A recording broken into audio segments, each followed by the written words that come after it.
Hi, welcome to Tips for Happy Life.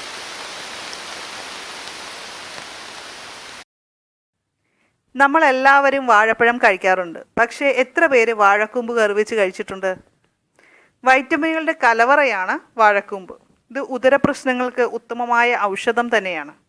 ഇതിൽ ധാരാളം നാരുകൾ അടങ്ങിയിട്ടുണ്ട്. കേരളത്തിൽ വാഴയില്ലാത്ത വീടുകൾ വളരെ കുറവായിരിക്കും. പ്രത്യേകിച്ച് നാട്ടിൻപുറങ്ങളിലെ മിക്ക വീടുകളിലും വാഴയുണ്ടാകും.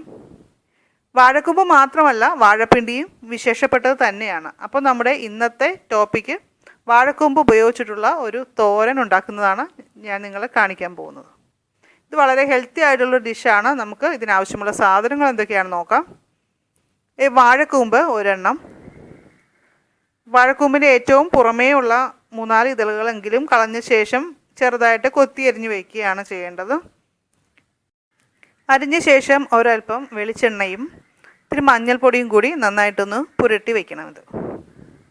ഞാനിതിപ്പോൾ അങ്ങനെ പുരട്ടി വെച്ചിരിക്കുകയാണ്.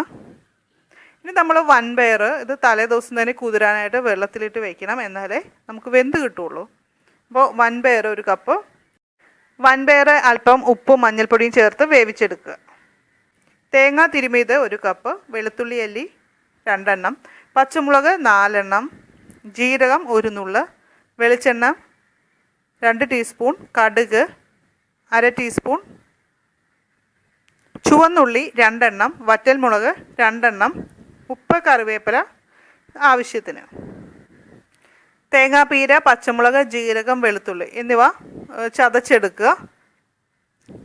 ഇനി നമുക്ക് ചീനച്ചട്ടി അടപ്പത്ത് വയ്ക്കാം. ഇത് നന്നായിട്ടൊന്ന് ചൂടായ ശേഷം എണ്ണ ഒഴിക്കുക. എണ്ണ ചൂടാകുമ്പോൾ നമുക്ക് കടുക് ചേർത്ത് പൊട്ടിക്കാവുന്നതാണ്. ഇനി കടുക് പൊട്ടിയ ശേഷം ഉള്ളി ചെറുതായിട്ട് അരിഞ്ഞത് ചേർക്കാം. ഇനി ഉണക്കമുളക്, കറിവേപ്പില ഇത്രയും കാര്യങ്ങൾ ചേർത്ത് ഒന്ന് നന്നായിട്ട് ഇളക്കിയ ശേഷം അരിഞ്ഞു വെച്ചിരിക്കുന്ന വാഴക്കൂമ്പ് ചേർക്കുക. ഇതിന് നമുക്ക് 2 മിനിറ്റ് ഒന്ന് അടച്ചു വെച്ച് വേവിക്കാം. ഇപ്പോൾ 2 മിനിറ്റ് ആയിട്ടുണ്ട്. ഇനി നമുക്ക് നന്നായിട്ടൊന്ന് ഇളക്കിയ ശേഷം അരച്ചു വെച്ചിരിക്കുന്ന തേങ്ങാക്കൂട്ട് ഇതിലേക്ക് ചേർത്ത് കൊടുക്കുക. ഇനിയിപ്പോൾ നമുക്ക് പയർ കൂടി ചേർത്ത് നന്നായിട്ട് യോജിപ്പിക്കാം. ഇനി നമുക്കിത് ഒന്ന് 5 മിനിറ്റ് അടച്ചു വെച്ച് വേവിക്കുക. ചെറുതീയിൽ വേവിക്കുക. ഇടയ്ക്കൊന്ന് ഇളക്കി കൊടുക്കണം. ഇപ്പോൾ 5 മിനിറ്റ് ആയിട്ടുണ്ട്. ഇനി നമുക്ക് നന്നായിട്ട് വെള്ളം ഒന്ന് തോർത്തിയെടുത്താൽ മാത്രം മതി. നമ്മുടെ വാഴക്കൂമ്പ് വൻപയർ തോരൻ റെഡി ആയിട്ടുണ്ട്. തീർച്ചയായിട്ടും നിങ്ങൾക്കിത് ഇഷ്ടമാകും. ഇത് വളരെ ഹെൽത്തി ആയിട്ടുള്ള ഒരു ഡിഷാണ്. അതുകൊണ്ട് എല്ലാവരും തന്നെ ട്രൈ ചെയ്യണം.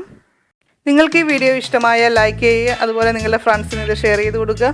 ഇതുവരെ നമ്മുടെ ടിപ്സ് ഫോർ ഹാപ്പി ലൈഫ് എന്ന ചാനൽ സബ്സ്ക്രൈബ് ചെയ്യാത്തവരുണ്ടെങ്കിൽ ഇന്ന് തന്നെ ഈ വീഡിയോയുടെ താഴെ കാണുന്ന റെഡ് കളറിലെ സബ്സ്ക്രൈബ് എന്ന ബട്ടണിൽ ക്ലിക്ക് ചെയ്യുക. എല്ലാവർക്കും നന്ദി, നമസ്കാരം.